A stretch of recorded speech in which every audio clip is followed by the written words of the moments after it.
hello there, traveller. Welcome on into the Drunken Dragon. Tonight, I'll be reading you a tale of sorrow and groove. Grab a Thunderbrew or some buck lightning, and we'll begin. Tales from the Funklands. Chapter 1. The Song of the Black Stone.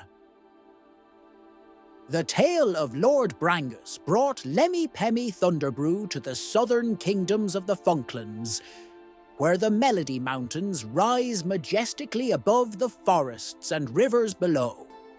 Like many travellers who ventured into the mysterious lands of Funkatron, he found himself entangled in the saga of the thrice-honoured Lord in ways more profound and terrifying than he could have ever imagined.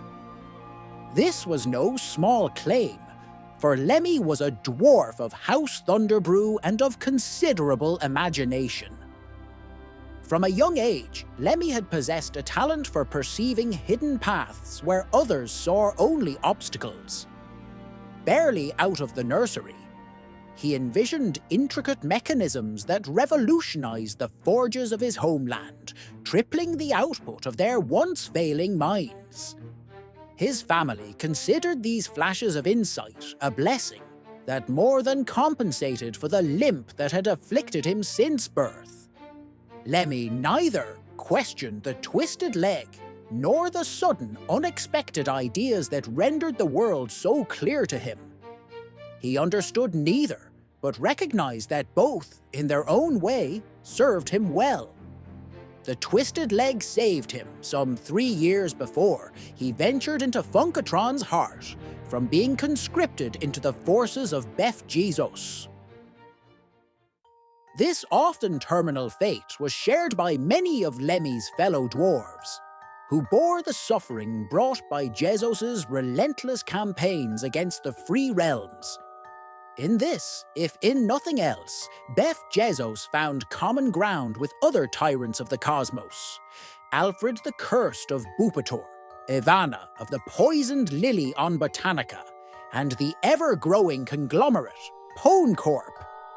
To them, the people of the cosmos were nothing more than currency to be spent however they saw fit. The same inability to serve should have put a noose around Lemmy's neck, leaving him dangling as a warning to all who failed to embody Beth Jesus' spirit of conquest. The soldiers who declared him unfit as a warrior were readying a rope when Lemmy was graced with an insight that saved his life. The solution came to him as simply as a breath, though why it was ideal he could not explain. His mind processed the world at a buck-wild speed, offering ideas independent of his conscious thought. Should he pause to examine them too closely, they would lose their clarity. But in those moments, they were as clear as crystal. It was clear to all that the soldiers were impatient to conclude their business at Lemmy's forge and reach the nearest town before nightfall. The distant howl of the wind wolves from the Melody Mountains and the rumours of the wild beasts in Finkel Forest made them uneasy. Lemmy suspected that both were true, and knew with certainty that the soldiers would not reach the relative safety of Buckbottom before nightfall if they delayed much longer. "I have an idea," Lemmy said to the captain of the guard. "It will help you." The captain, whose name was Vargan, turned his gaze upon Lemmy.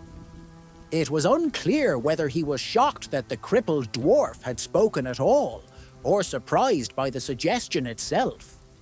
Regardless, his reaction would have been the same either way. He lashed out with his gauntleted hand. The blow spun Lemmy around. He turned back to the captain, a swiftly purpling welt running from his temple to the very tip of his chin. Blood trickled from his split lip, but he didn't wipe it away. Better to let the officer see that he was injured. It would make him seem defenseless. "I can save your life," Lemmy noted calmly, hobbling a step closer on his twisted leg. Please listen, or you won't make it to Buck Bottom tonight." "That sounds like a threat," Captain Vargan said, his thick accent betraying his origins in the haunted lands of Hoota Rip. "You're in no position to threaten, crippled dwarf. You can't take us all on, and that rabble certainly won't help you." Vargan gestured over his shoulder at the 24 spectators loitering nearby, his disdain for them evident in the way he turned his unguarded back to them. "Gutless lot, every one of them." Lemmy recognized every face in the crowd. His friend Bobby Hansen, a few wide-eyed children, and a small group of indentured workers from the nearby mines. Even his faithful hound, Pud, was there, the only creature that seemed at all concerned about the impending execution. His parents hadn't protested the sentence, beyond returning to their work once it was pronounced, and the servants watched the proceedings with a hidden joy at the misfortune of their masters. Lemmy knew their silent delight, but what he said to the captain was, "They fear you too much to raise a hand against you, against a soldier of your reputation." Lemmy could almost hear the last word chime happily against Vargan's ego, and it roused the soldier's interest in the dwarf. Lemmy, of course, had never heard of Vargan before today. Press gang leaders rarely outlived the soldiers they collected, but everything about this man declared his inflated sense of self-importance. "Well," Vargan said irritably, "out with it." "Drag me," Lemmy said. That was the solution that had come to him, though he didn't fully understand how it would save him. But now that he had spoken it, he could only watch the crowd's reaction. Captain Vargan stared for a moment, waiting for more details. When none came, he scowled. The gang's sergeant blurted out a question. "Drag him where?" "Wherever we're going," one of the other soldiers supplied, "instead of hanging him." The press gang and the spectators moved closer, forming a rough semicircle around Lemmy and Vargan. The pickers nodded slowly as they discussed the proposal. "It's practical," one drawled. "They won't find a hanging tree anywhere near the road, not for a long ride in any direction." "Why's that?" a soldier asked. The worker deferentially cast his eyes down. "The dwarves cut down whatever's near the road, sir. The felled trees are easy to drag to their forges." The sergeant rubbed his chin, a great block of bone and beard stubble. "He's mad, frightened stupid at the thought of dying." "So why suggest a worse way to go?" the captain said, more to himself than anyone else. He scowled as he examined Lemmy's proposal, testing it for flaws. He found none. The sergeant unslung the noose from his shoulder. "Why are you even listening to him, Captain? The law says it's gotta be death by rope for traitors." "Use the rope to drag him," one of the neighbor children noted helpfully. "Just kill him. He's trying to trick you," snapped Bobby Hansen, Lemmy's close friend. The sound of his hate-filled voice was enough to cause Pud to growl and slink to the roadside ditch for safety. "Everyone thinks he's possessed, the way he comes up with those strange ideas." The captain took it as a confirmation. "I've heard enough. We'll take him to Buck Bottom tonight and pass him along to the inquest. They'll figure out what's wrong with him." The sergeant groaned. "Kill him here. Drag him all the way to Brangus Castle if that's what he wants. But keep us away from the inquest. I don't like that lot, even knowing my name." The rest of the press gang proffered their opinions, as did Bobby Hansen and a few of the pickers. Lemmy maintained his silence. The suggestion had worked its magic, transforming the scene as completely as an alchemist turning lead into gold. The captain finally shouted the debate to a close. His sergeant, though, would not let the issue die. He shook the noose at Vargan. "If we don't do our duty and kill this dwarf, we'll be the butt of every barracks joke from now until the next Toad Grand Prix." Vargan didn't respond, only stared in bafflement at his underling. The sergeant misinterpreted that confused quiet as an abdication of command. Rope in hand and a murderous gleam in his eyes, he turned toward Lemmy. He took a step forward, gasped, then toppled face first into the dirt. Captain Vargan motioned for one of the other soldiers to retrieve his throwing knife, which was planted almost to the hilt in the sergeant's back. "The prisoner will ride the free horse," Vargan said as he tucked the knife back into a boot sheath. "Tie the sergeant to the trailing horse. We'll test out this dragging idea on the way to Buck Bottom." So it was that Lemmy escaped the hangman's noose and left sootwards in kingdoms of the Funklands.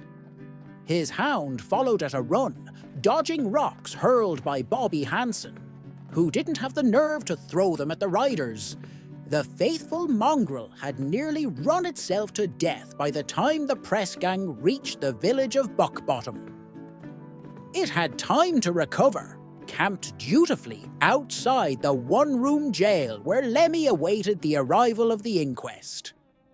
The Inquest was a shadowy organization that travelled throughout the realms, from the forests of the Funklands to the swamps of Lula Lane and beyond. They took testimony in cases involving treason, sorcery, and any incident pertaining to the strange and mysterious beings that wandered the cosmos.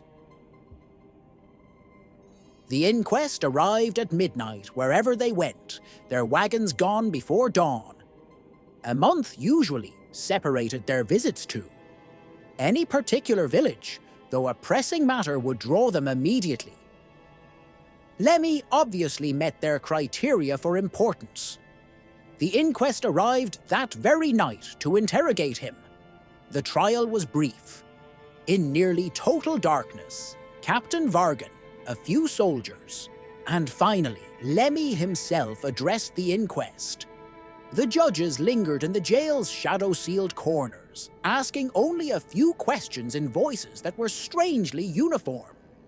Only once at the trial's conclusion did Lemmy glimpse a face, eyeless, earless, with a nose that was little more than a pair of gashes above a larger, mobile gash of a mouth. "Service," that mouth said. The other three judges confirmed the sentence in exactly the same voice, like echoes from the darkness. It was one of only 2 sentences prescribed by the Inquest, and far more rare than the other: death. The judges recognized Lemmy's talent for what it was, and saw its potential value to Lord Brangus. Captain Vargan was ordered to escort Lemmy to Brangus Castle, where the dwarf would become an advisor to the infamous Lord. Thus, Lemmy cheated death and entered the service of Lord Brangus as a trusted envoy, the polite title for a spy. By year's end, Lemmy had travelled more widely than anyone he knew, and had seen wondrous and terrible things that plagued him only occasionally as night terrors. He had wandered the halls of Brangus Keep, and gazed at the relics within its chambers. His throat had been encircled by the mismatched hands of a flesh golem known as Duty Croon, and he had shared drinks with the rogues of the Huno Kuno, whose guests often reposed on their table rather than at it. Lemmy had been saved more than once by those flashes of insight, which Lord Brangus had taught him to read more carefully. He lacked control over the timing of his visions, but often they revealed some truth about the strange lands and frightening individuals he encountered in the service of the Lord. So it was, until he entered the southern Funklands. From the moment he crossed into that realm, the domain of Lord Brangus confounded Lemmy. In the few days he ranged through the forest-choked land, searching for the origins of its mysterious lord, he made one wrong decision after another. His worst mistake occurred at a broken-down tavern called the Grey Goblin. The owner of that slouching two-story ruin came alarmingly close to tricking the dwarf into taking possession of the tavern's deed, a virtual death sentence, as Lord Brangus himself used the place to recruit unwitting adventurers for his missions in the Funklands. Lemmy's instincts had encouraged him to trust the tavern keeper. Only the premature gloating of the man's mistress, deep in her cups and raving about the horrors the adventurers would face, saved him at the last instant from the trap. Now, as he made his way back to Brangus Castle through a deepening twilight, Lemmy wondered if he had finally exhausted his gift. At the very least, he had used up his interest in espionage. There was no more joy to be had in subverting Brangus's enemies. He thought about resigning his post, taking up the work for which he had long known himself best suited. But Lord Brangus would never allow Lemmy to become the master of the forges that produce the legendary Thunderbrew ale. Brangus found the dwarf's love for craftsmanship amusing. He had laughed aloud when Lemmy wept over the death of his faithful hound, Poot, which had lost its will to live during one of its master's long absences from the keep. "Astounding," Brangus had said. "You've bested dragons and solved riddles, yet a dog's death makes you wail like a child. You're better suited to the work I've given you, Lemmy. Be glad for it." No, Lemmy decided bitterly as he topped a rise in the narrow road. "If Brangus wants me to wear a spy's cloak, I'll never convince him to let me exchange it for another." The rutted path wound down into a valley, meeting up with a rough stone bridge. Beyond the arch, which spanned the reed-choked Podges River, lay the edge of Brangus's territory. Lemmy cursed softly. Something was standing in the middle of the bridge. The failing light made it difficult to see clearly, and Lemmy first mistook the thing for an animal, a small bear or a boar perhaps. The beast would clear out of the way as the horse got closer, he guessed, but he drew his hammer just in case. As he reached the bottom of the hill, he saw that the figure stood on the two legs. At 50 yards, it was clear that the figure was too short to be a man or elf, too broad and bulky to be a child. A dwarf, then. "Oh no," Lemmy whispered. "Dirty McCringle." He reined in the horse sharply. It reared, nearly throwing him from the saddle.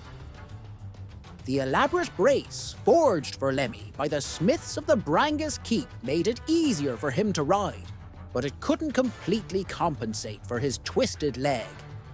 As he fought to bring the mount back under control, Lemmy lost his hammer. He didn't pause to retrieve it.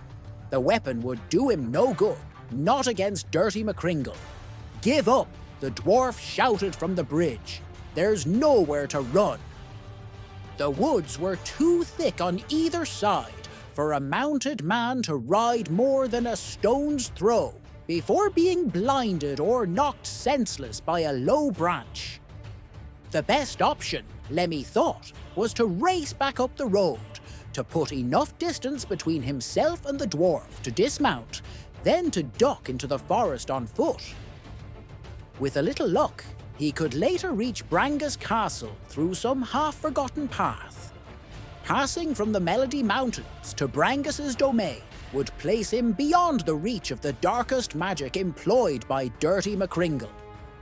The minions of that mysterious lord would hesitate as well before crossing in pursuit, for fear of drawing the personal attention of Beth Jesus. Lemmy wheeled the horse about and spurred it to a gallop.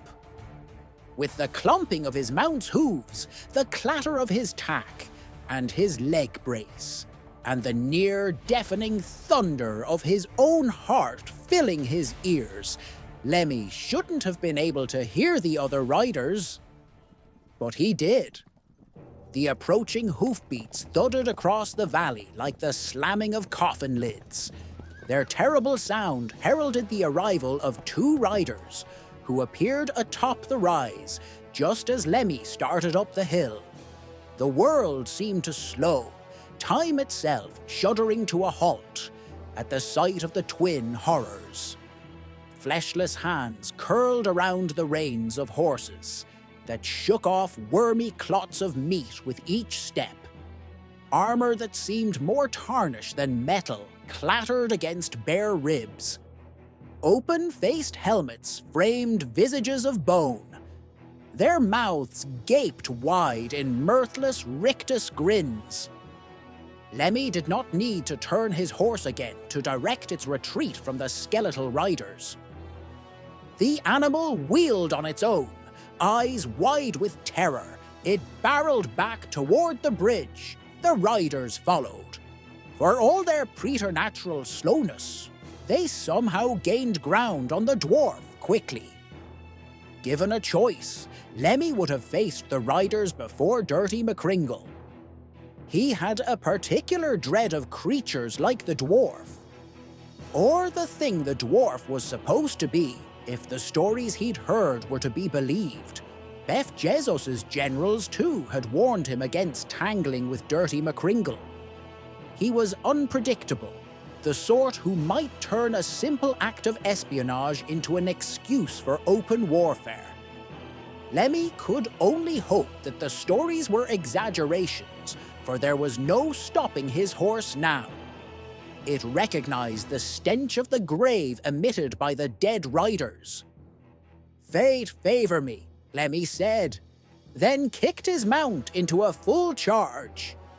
McCringle's iron-shod boots struck sparks from the stones underfoot as he ran to meet the assault. He balled his thick-fingered hands into fists in front of his face. Then his arms went slack, trailing loosely to his sides like broken wings. Claws burst from his fingertips. His heavy-footed gait became more certain, swifter. Fur sprouted in unpleasant grey and black tufts from his face and bare arms. A scream that was equal parts ecstasy and anguish blasted from his lips. The dwarf's entire frame convulsed, the bones of his skull grinding into a new configuration, a terrible mixture of dwarf and beast. The transformation completed itself. Just as McCringle reached the near end of the bridge, an instant later, horse and rider were upon him. Lemmy directed his mount's wild flight as best he could, hoping to drive McCringle aside or perhaps even trample him. For the briefest of instants, it appeared that he would escape. McCringle fell to his back as the horse bore down on him. The mount leapt forward, and Lemmy gasped. The way stood open. Brangus Keep and safety beckoned at the bridge's far end. The elation that sight engendered was short-lived. Even as the dwarf turned his head, hoping to glimpse the battered form of the werebeast, his horse collapsed beneath him. The unfortunate animal screamed once, then crumpled. Lemmy pitched forward. The saddle, its strap somehow sheared, and the saddlebags flew with him. They landed in a snarl at the center of the bridge's span. As he raised his head from the stones, Lemmy glanced back at his fallen horse. The animal had been split from breastbone to tail. The carcass lay atop McCringle, who struggled to free himself from the grisly tangle. The werebeast's claws were thick with gore, the fur on his monstrous face matted with blood. McCringle expelled a grunt of anger, a horrible sound matched only by the thunder of the approaching skeletal riders. Lemmy started to crawl. From his wrist, he plucked a small locket.